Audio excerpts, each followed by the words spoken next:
air missions were flown. Countless bombs were dropped. Unquantifiable costs, financial and in human lives, were incurred. And we may just be at the beginning.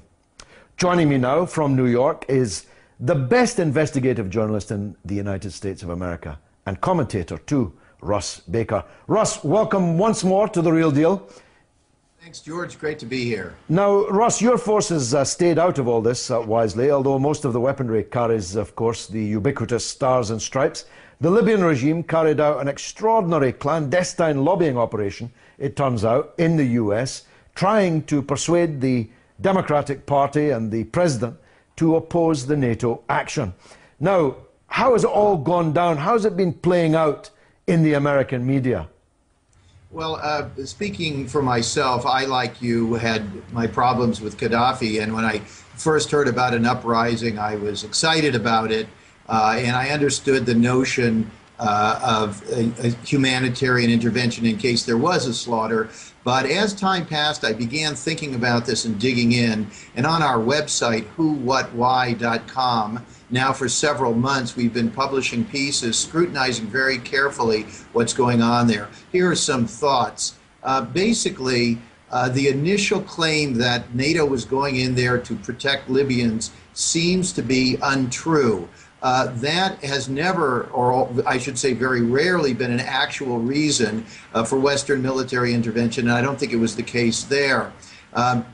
I began trying to figure out what was the case, and it occurred to me at some point that the Arab Spring was essentially a threat to NATO. And the beautiful thing about Libya is that what's going on there is essentially NATO's own Arab Spring. They are in the driver's seat in a country right next to Egypt, which has just had all of that tumult.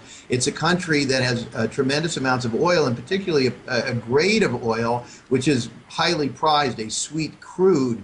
And then, of course, you have many, many other agendas of Britain, Italy, and France in terms of Libya being a key actor with immigration patterns, the finances in Africa, and much, much more. So I think there's a great deal more going on there that we're not hearing about in the corporate media.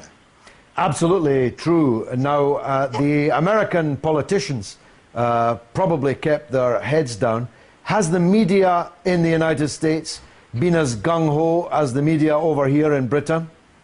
It's been absolutely disgraceful, George. As bad as it was with Iraq or any of these other things, it's almost as if we can never learn a lesson. And I think this is really what is fundamentally unreformable about the media in this country. It's why I started WhoWhatWhy.com, which, as you know, is a nonprofit. We don't take corporate money. We don't take advertising. Our contention is that basically it becomes impossible for the media to actually investigate these things. They've got to just take things at face value. But all you've got to do is look at the stories that came out. Very early on, they started putting out these stories that cast Gaddafi in a terrible light. For example, claiming that he was encouraging his troops to commit mass rape, supplying them with Viagra, and even more ridiculously with condoms.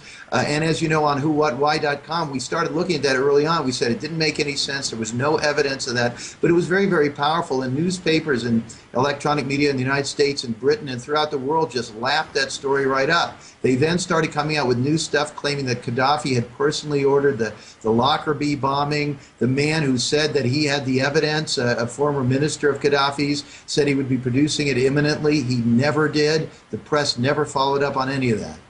There was also a race issue. I don't know how well known in the United States this is, but there's ample evidence of the lynching, literally the lynching of black Libyans, and indeed some black migrant workers in Libya, by these so-called rebels, on the principle that if they're black, well, they might well be mercenaries that Gaddafi has hired from one African country or another.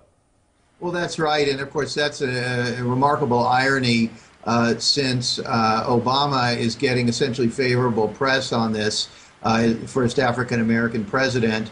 That issue should be front and center because these are Libyan citizens, and it is a case of extreme racism and terror against their own people. That story should be covered. Now, another flicker was only a flicker in the Pentagon's purview was that there was a flicker of Al-Qaeda about the Libyan rebels. It could well be that we've given all these guns and given all these billions now and become the Air Force for the same sort of chaps that we helped into power in Afghanistan. Well, that's right. And in fact, what's very interesting are the indications of both NATO knowing that these elements are significant in the rebel forces, that Gaddafi actually was very much a friend of the West, particularly in recent years, in holding the line against that kind of fundamentalism.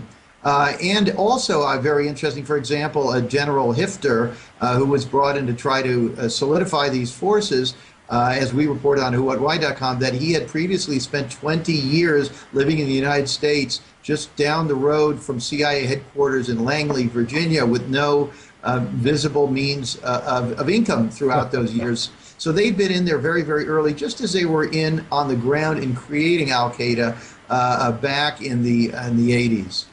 Now, I'm a regular reader, thanks to you sending me the links of your website. I must say, and I described you at the beginning, and I'm not exaggerating, you are the best investigative journalist now working in America, although that's not quite the compliment it once would have been, because there are not that many, but you're by far the best. Tell us how people can follow you on that website. Well, it's WhoWhatWhy.com. We're also on Twitter, WhoWhatWhy. And we are working very, very hard to build our team. As you'll see, my byline is on a lot of stories.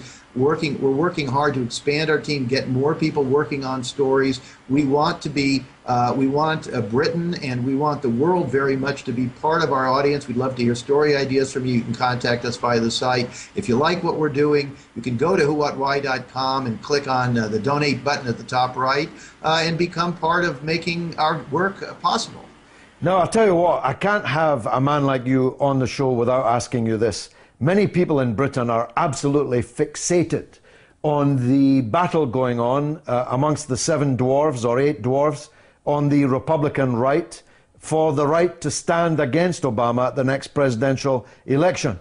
Some people thought that it was something to fear if Sarah Palin were to get the gig. It turns out that she wasn't the worst possible option, and that this woman Bachmann, who is even more bonkers than her, might well end up with the nomination. Can you set our mind at rest, or is she on the way to victory? You know, George, every few days they change the scenario, they shake it up. It's basically a grand entertainment, a grand spectacle, which all amounts to absolutely nothing. They are now saying that Bachmann's on her way down, Romney's on his way down, and the new one is this Rick Perry, who is a follow-up on George Bush as another governor of Texas. Another governor of Texas, my God. Yeah, yeah. But you know, the thing, George, and I focus on this at WhoWhatWhy.com and definitely in my book, Family of Secrets, which you and I have discussed, a history of the Bush presidency, the real story of how power works in the United States, in Britain, and everywhere is that a lot of decisions are determined behind closed doors. They have nothing to do with elections. What they do is they give us these spectacles and all of these crazy people. It's all terribly entertaining. All of our energies are focused on that. And as soon as the election is over, we stop paying attention, which is exactly when we should be looking. I really see these things as deliberate distractions of almost no consequence. Okay, Russ, we'll talk again, I'm sure. Thanks for that. I'll be coming back to Libya and other matters.